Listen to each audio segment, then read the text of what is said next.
Hello, everyone. Welcome to the Gift of Crisis Video Summit. My name is Bridget Jackson-Buckley, and I'm very excited to be with you today. The focus of the summit interviews is to talk about the possibilities that are inherent in our most difficult moments and how we can reframe crisis to see it as a gift. During our conversation today, we'll talk about the crisis of trauma and first responders, how our guests learn to see crisis as an opening rather than a setback, and the practical tools she utilized to navigate change in her life. Joining me today is Kim Colegrove, the author of Mindfulness for Warriors, which will be published on March 17th of this year. Kim is a teacher, speaker, 40-year veteran of meditation, and founder of Pause First, Mindfulness for First Responders. Kim is the widow of a first responder who died by suicide. She previously taught mindfulness in corporate settings such as Garmin International, United Way, Department of Veterans Affairs, and the National Court Reporters Association. After her husband's death, she turned her attention to first responders. By pulling from her own life and applying her relatable mainstream style, Kim developed curriculum first responders could trust. She now leads a team of instructors who offer resilience training, meditation, and mindfulness to help first responders and their families cope with stress and trauma. Welcome, Kim. We're so happy to be with you today. Thank you. Thank you for having me. I'm happy to be here. Wonderful. So, okay, let's just go ahead and dive right in. First responders have the incredibly difficult job of running towards danger while the rest of us run away, as you write in Mindfulness for Warriors. And no training can prepare them for what they'll see and endure. Your husband carried a tremendous amount of trauma that had roots in his early years and grew throughout his police career and affected all areas of his life. So can you talk about this and how this eventually led you to a situation of crisis? Sure.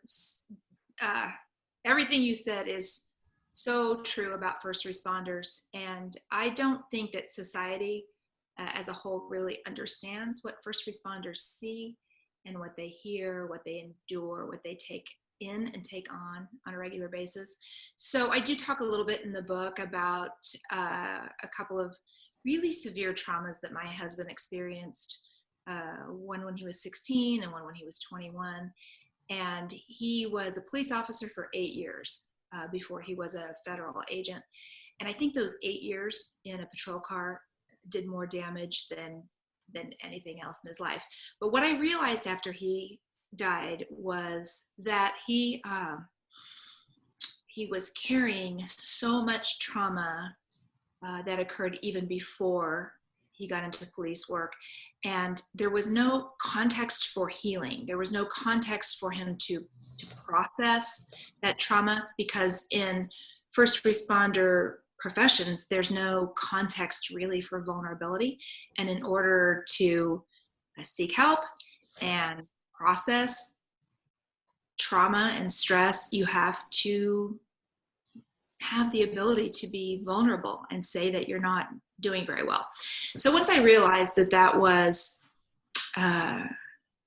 something that plagued my husband throughout his entire life, of course I felt terrible because I realized I had missed all kinds of flags, and I know so much more now than I knew then.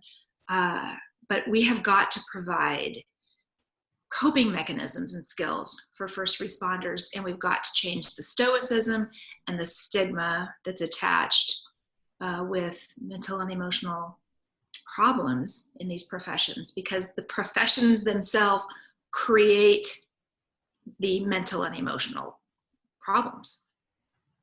I really like that you said there was no context for healing. Those words are very poignant because that is where you need it the most. And it just seems almost as if being alive today in society, we're all exposed to traumatic events, and can just go about our daily lives with unprocessed trauma. And so to bring that as a first responder seems to just compound the intensity of what they're exposed to. Exactly. So the rest of us can seek help. We can go to therapy, we can go to counseling, but most first responders that I've ever talked to privately when they let down their guard, and this was definitely the case for my husband, he was never going to seek the level of help that would have helped him with his mental and emotional struggles, because he was always afraid his employer would think there was something wrong with him. And he saw people get demoted and even dismissed for if they seemed like they were dealing with, with mental problems. So that alone prevents them from speaking up. There's still a tremendous amount of skepticism about therapy and counseling, and a massive stigma around mental and emotional problems in these professions. So let's talk about that just for a moment. Just the stigma around getting help and being vulnerable and showing that you're having difficulty dealing with something. If in the profession of first responders, they are aware of the not so healthy coping mechanisms that some first responders turn to, and the possibility of it being so difficult that it could lead to suicide, why then is there no container, nothing, no resources for them? Why continue with this be strong, don't show emotions, don't show vulnerability? But what are your thoughts on that? Well, I think that that level of stoicism is it's outdated, but it's the way that these professions have operated for a very long time. So we call it a suck it up, buttercup environment. And the rhetoric has kind of always been, if you can't take the heat, get out of the kitchen, kind of a thing. So I've talked to a lot of veteran first responders over the years who have said, told me stories about, being young. For example, I was talking to one veteran police officer, and he told me a story about being very young in his early 20s and working his very first fatality car accident. It involved children and an infant. And he went to his sergeant to say, no, this was a long time ago, but some of this is still happening. So he went to his sergeant and said, hey, I worked that, and I don't think I'm doing very well. And he said, his sergeant said, if you can't handle the job, there's the door. And that was very, very common. So that has sort of evolved, and it's still somewhat prevalent in some professions, but it's changing. It is changing. Mm-hmm. I mean, the boat turns slowly, but it's starting to change. And they're being forced to change, because we're losing more police officers and firefighters now to suicide than in line of duty deaths every year, far more. So they're sort of being forced to take a look at the mental and emotional aspects. But it's that's so relevant. Mm-hmm. Yeah. So it's just been the way the cultures have developed, and it's time to change. It is, and you see that it shows itself in this culture of with first responders, but obviously it doesn't begin there, because you can see that it's just a part of our society. And you said that we've been operating this way for a long time. They've been operating this way for a long time, and you can see it just with child rearing. When little boys have a difficult time, and it's sometimes surprising to see how many people around you will say, well, you will hear them say, little boys don't cry, little boys don't, show their emotions. And so what that leads to is, if you haven't been taught a healthy way to deal with difficult emotions and difficult events, then it's almost like you just pick something. You just pick a coping mechanism that is not always the healthiest, and just carry that throughout your life. And that's extremely common. Mm-hmm. And so if you're not allowed, as a human being, if you're not allowed to express your natural, authentic emotions, those emotions are going to come out in some way. And so for a lot of people, it comes out as anger, because they're not allowed to express their grief or their sadness. And that's one thing that we have to realize, I think, really, as a society, and especially raising boys, but in these first responder professions, it's men and women, and the stoicism doesn't know any gender, but it seems like for a lot of them, it was kind of drilled in early, and that this is just part of the profession. Your husband was very good at his job, but he was not built for his job because humans are not built to withstand years and years of trauma. And I think it's important that we acknowledge this, because often we may not interpret a situation as traumatic as it actually was, Yeah. and then trauma is also associated with high degrees of self-blame, guilt, and shame that can completely cause us to just shut down emotionally. Can you talk about that for a little bit? Sure. Mm-hmm. So with David, he encountered some extremely traumatic events early in his life, early in his career. And I think because there was no opportunity for him to, not even a debrief, but certainly no counseling, no therapy. And so I can tell you for sure, he just shut down parts of himself. He had to kind of turn off some of his feelings. And I believe as he got close to retirement, now this is all, in hindsight, as I've studied trauma, talked to a lot of other first responders, and I'm just trying to educate myself about this. I think as retirement got closer, he was just no longer able to stuff down and keep down all of those emotions that he had experienced but couldn't express, and had to turn off for so long. I think that's part of what happened as he got closer to retirement. All of those emotions started to rise to the surface, and he didn't know what to do. He didn't know how to handle those. And I think they sort of consumed him.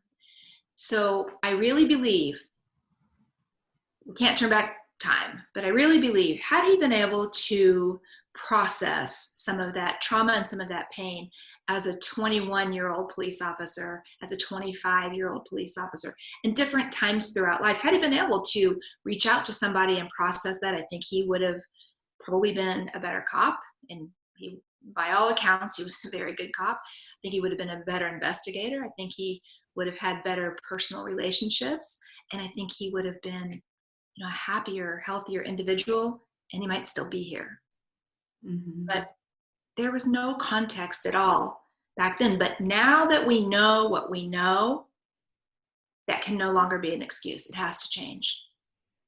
So if we're moving into a stage of where they're starting to recognize that change is inevitable and really necessary. So what is the doorway then for first responders, not just to be completely vulnerable, but to simply step into the space of letting someone else know I need help? Well, thankfully, there are a lot of programs that are starting to pop up across the country. And when my husband started to struggle, I didn't know of any first responder specific programs or therapists. We put him on the traditional mental health track, which was just never going to help him. It didn't help him. The conversation is starting to change, thankfully. There are programs popping up, peer support programs, and veteran and first responder specific wellness programs. I think the biggest key is veterans and leaders, chiefs, commanders, are going to have to start speaking up and stepping out and setting the example. And some are and some aren't.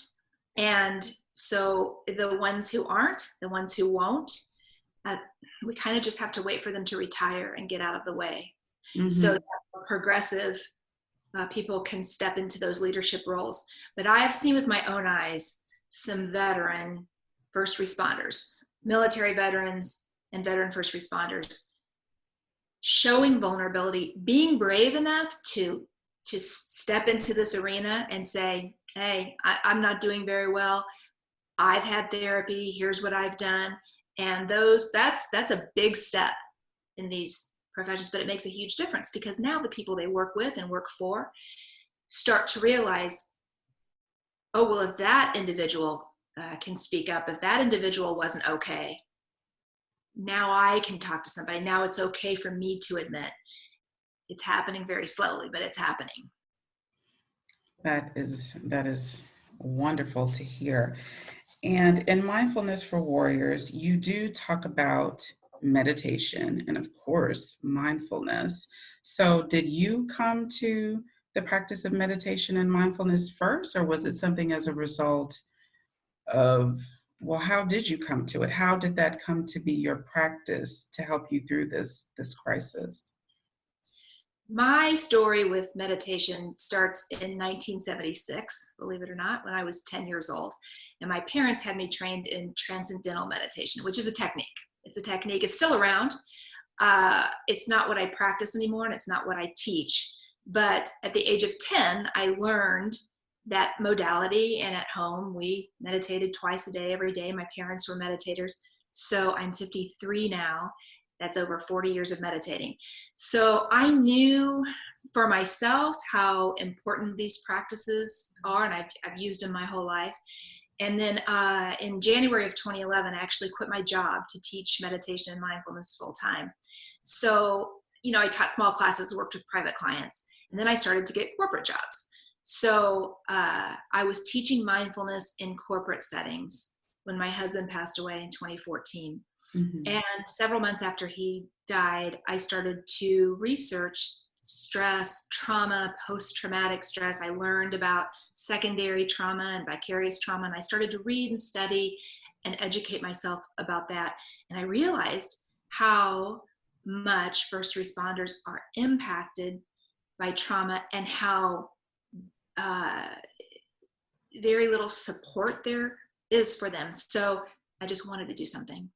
And I'm not a therapist, I'm not a counselor, but there's one topic that I know really pretty well, and that's meditation. So I said, well, maybe I can teach them how to meditate. Maybe I can offer them meditation and mindfulness as two simple personal practices, a couple of tools they can drop into their tool belt. And it was an uphill climb, believe me. Most people said, yeah, I don't think you're going to break through. But I stayed after it, and here I am. I'm Well, teaching providers. And these practices reach who they're meant to reach. And sometimes you only need a handful of people to create an opening for others, because they do look at the other individual and say, well, I trust him, I respect him, and he has found the practice of meditation really beneficial. So maybe yeah, that is how it's happening. That's how it's happening. It's some of these very open-minded, very brave mavericks, that are stepping forward and saying, hey, I've done the same job you've done, and I use meditation and mindfulness. There's nothing wrong with it. That's really what's starting to turn things around, is those brave individuals that stand up first. And it's this is a skeptical demographic, I will say. I walk into a lot of, I do in-service training, and I walk into a lot of rooms full of skeptics. But once they understand that these are evidence-based practices, and they sort of understand the research and science behind these practices, they open up. They're smart people. They get it intellectually. And it's not for everybody, but boy, a high percentage of the first responders I'm working with seem to be open to these practices.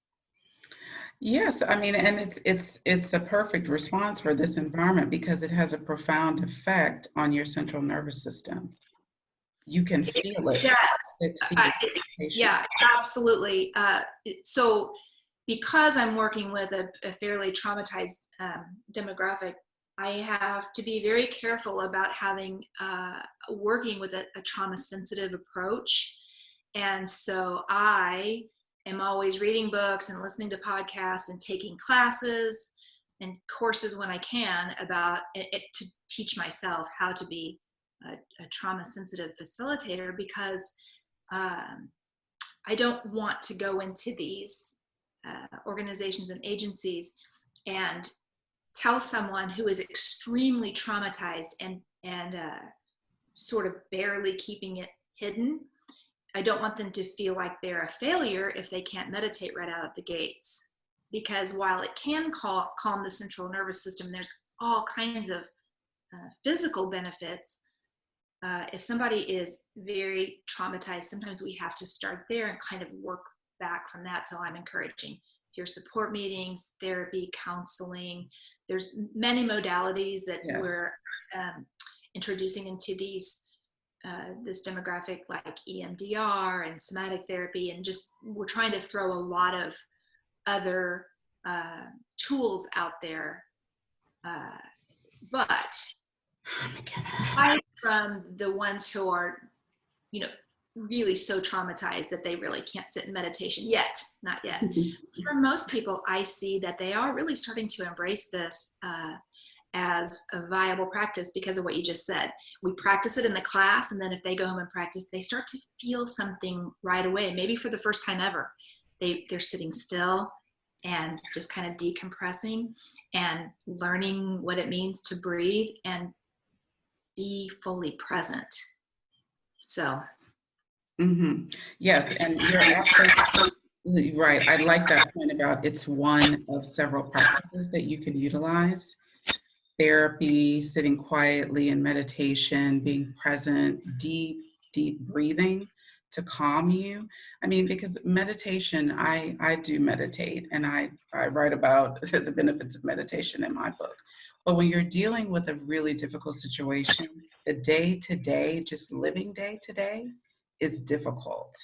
So what can you talk about, like, what practical ways and like what practices do you have or do you teach to the first responders to just go through the day-to-day experience of life with, you know, sometimes challenges arise that compound the trauma that's already there? That's a really good question, because I think for a lot of these folks, they think, you know, I don't think meditation's right for me because I have to stay sharp. I'm going to lose my edge. I can't just, not all of us can just sit around and, you know, be chill. So I'm really careful about saying, hey, I'm not asking you to sit down and meditate when you're, you know, when it hits the fan or when you're dealing with a critical incident. But I do drop into my classes micro or mini mindful practices that they can use throughout their day, you know, even in the heat of the moment, and really press upon the importance of learning about breathing. That's one of the main skills or tools that I teach. So even if they, you know, don't end up practicing mindfulness or meditation isn't for them, I really do. We work a lot on the breath, why the breath is important, why the breath is your body's natural stress reliever. And so that's probably the primary tool that I really try to hammer home in those classes. Then I know they have left that day with a new tool they can begin using immediately, and everybody feels the benefit of using the breath on purpose. Okay, so we're coming towards the end. Can you talk about how did you allow this crisis to deepen your understanding of yourself to become a better human being instead of a bitter human being? Oh, I like that.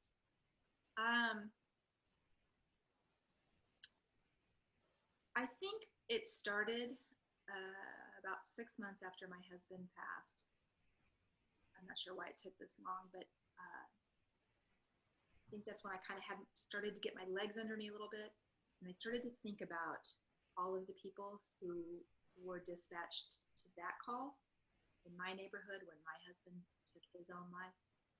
And I thought about the uniformed police officer that had to knock on my door and give me that horrible news. I thought about the detective who had to sit in my living room and give me all the pertinent information in a very businesslike manner because that's his job while I dissolved in front of him. I thought about all of the firefighters and EMS and police that were dispatched to that scene. And I could not stop thinking about these people because my husband had done that work. I knew he had done so many elements of that work. So I sort of started to put all these puzzle pieces together. And I think that's when I started to think somebody needs to do something to help these people. They need much more help than they're getting. I think that's where it started. And that's when I decided I don't want anybody else to take their own life. And I don't want any other spouse or family to have to go through what we've gone through. So how can I help? I guess that's I guess that's when I unknowingly took my crisis and turned it into what has really become a life mission. That is a beautiful answer. How can I help? Or beautiful response. It's so compassionate, and it really is the main reason that we're here. How can I help? How may I be of service? How can I share what I've learned, what's been beneficial to me, so that you can apply it in your own life, practical and original way. Yeah, I mean, I think it's how we're going to survive as a species, you know, and especially if you've experienced some really bad times, if you've experienced trauma and crisis, and then you get on your own healing path, or you get to where you can breathe again. What else is there to do but reach your hand back and help other people that are suffering in the same way you did? Absolutely, absolutely. So what has been the most surprising and unexpected part in finding a gift in the crisis? Uh,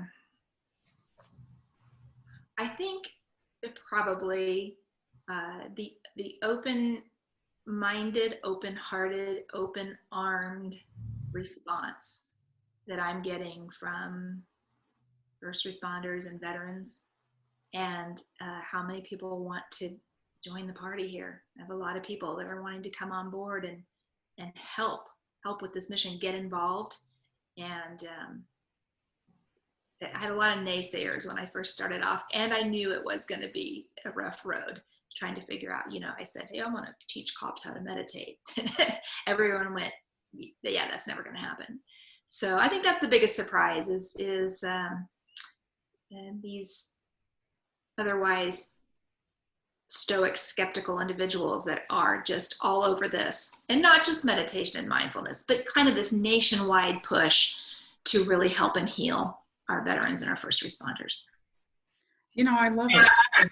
You have your thoughts and opinions about situations, but you never know where the openings are. You never know who will find the opening, and it's pleasantly surprising. So why don't you tell us about the battle within?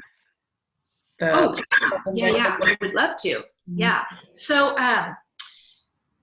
when I was meeting people in my community and connecting with, local police departments and fire departments and trying to figure out how I was going to offer this class, somewhere in there, I found out about this 5-day retreat for veterans and first responders. So I checked it out, and I learned about this organization, The Battle Within, who is offering this amazing 5 days in nature for first responders and veterans, and offering holistic wellness tools. And when I found out how they operate, and that first responders and veterans come in, they're small groups, they keep the men separate from the women in these classes. So you're coming through with men or women who have done the same job you've done, or a job similar. So they know what you've been through, but they're not there to tell war stories. They're there for healing, and they're not there to heal you. They're there to offer holistic healing tools and help you heal yourself. And I mean, I cried like a baby when I found out this existed, because I really believed, and I believe, that this would have helped my husband. And I think it could have made a difference for him. So I wanted to be involved somehow. And, just through Providence, someone introduced me to the executive director, Justin, and we met and we talked. And then after a couple more meetings, they asked me to come on board and provide their mindfulness and meditation instruction. So I did that all last year. And this organization is fabulous. And I want to get the word out there, because it's 100% donor funded. So for veterans and first responders across the country who are suffering in the way my husband did, he was a very private man and a very proud man. And he was very embarrassed. He didn't want anyone to know that he was struggling the way he was. And that's common. They have a hard time reaching out for help. So I want people to know The Battle Within is out there, that it doesn't cost you anything. It doesn't cost your organization, your agency anything. You just have to find the 5 days. And I believe so strongly that it can make a difference for people struggling with anxiety, depression, alcoholism, post-traumatic stress, or a diagnosis of PTSD. Because what I know from my own experience is there are a lot of people across the country suffering, and they don't know that help's out there. They don't know where to turn. They don't know who to call. So this is a great first step. And we have some great stuff that we're developing out of the Battle Within. We're creating a warrior mental health coalition. So can I give you the website? Is it Pause First? No. It's thebattlewithin.org. Battlewithin.com. Your website. So Pause First and the Battle Within and some other great organizations are, and we have some big goals, and we're really working hard to make a difference. This is a nationwide epidemic. It really is. Yes, and it's so important to know about these resources and to just get the word out. And the fact that it's donor funded, that's wonderful. Wonderful. Yeah. Yep. And I'm seeing with my own eyes, I'm seeing what a difference this is making. People reach out to me after they've gone through. Yeah. So yeah. Well, this is incredibly important work that you're doing. I mean, it's so needed right now. We seem to be in the time of trauma and crisis, and it's just so needed to hear that there are tools, there are practices that can be of assistance to you. There are people who are genuinely interested in sharing what they have found to be helpful in their own lives, and it's just so wonderful to speak with you and to learn about the work that you're doing, and to hear all the wonderful stories that you have in Mindfulness for Warriors. I am so grateful that I am aware of that book. And as I mentioned to you before, I told my friend about it who works in police dispatch and how important I think it would be for them. I have a dispatcher. There's a dispatcher that I interviewed in the book. And yes. that's that is an entire profession that's overlooked in terms of first responder wellness. So we need to turn up the volume on that conversation as well. Mm-hmm. And I love the interviews that you do in the book where you speak to all different types of first responders and talk about the crisis that they were dealing with and what they used to move through it. Like there was an example, you had an interview, I think, with a soldier, and even if he had no trauma in his life prior to becoming a soldier, the one that you interviewed that went, oh, Kim, it was something insane, like 76 or 150 days without a shower. Oh my gosh. That in and of itself. He did tours in Afghanistan, and he went 76 days in the desert without a shower. Yeah. I was having a problem just wrapping my mind around that, like what that does to you, what how do you come back from that? And that's just one. We're not even talking about the act of war and everything that comes along with that. If we're just talking about that was amazing. So thank you so much for talking with us today. And as a part of the Gift of Crisis Video Summit, we're asking each of our guest speakers to provide a free gift for viewers. And so can you tell us about your free audio gift? Sure. So I have some relaxation audios on the website. There's a 1 minute, a 2 minute, a 3, and a 5, and then there's a full 15-minute guided meditation. And so for people who are just kind of interested or a little curious about meditation, maybe not ready to completely dive in, but would like to learn a little bit, it's plug in your earbuds and maybe you pick the 2-minute audio and you can just breathe along with me and start to learn what that feels like to just breathe for a couple of minutes and relax, or heck, try the whole 15-minute guided meditation. Most people in the beginning think that's kind of a long time, but so yeah, they can just pop over there and give those a try. Wonderful. And the book, Mindfulness for Warriors? Yes. Can we see the cover? Yes. Here it is. Here it comes. Mindfulness book. Mindfulness for Warriors, empowering first responders to reduce stress and build resilience. And you can read more about the book on my website, which is pausefirst.com. Pausefirst.com. And also, if anybody's interested in the in-service trainings that we're doing, this year I brought on four new trainers. So we're available to introduce these communities to meditation and mindfulness. All my trainers are amazing. They've all worked as veterans and first responders. They all have 20 plus years experience in their own professions. They've all been teachers and trainers in their own professions, and all of them have a minimum of 3 years experience with mindfulness. So they're just awesome people. We're going to make a difference. We're going to make a dent in this. It sounds as if you already are. Well, thank you so much, Kim. Thank you so much for joining us today. And thank you to all of our viewers for joining us for the Gift of Crisis Video Summit. I'm so excited to share these interviews with you and all of these wonderful stories and of resilience, compassion, self-compassion, and meditation and mindfulness. Thank you. Thank you for what you're doing. Thank you. Thanks for having me.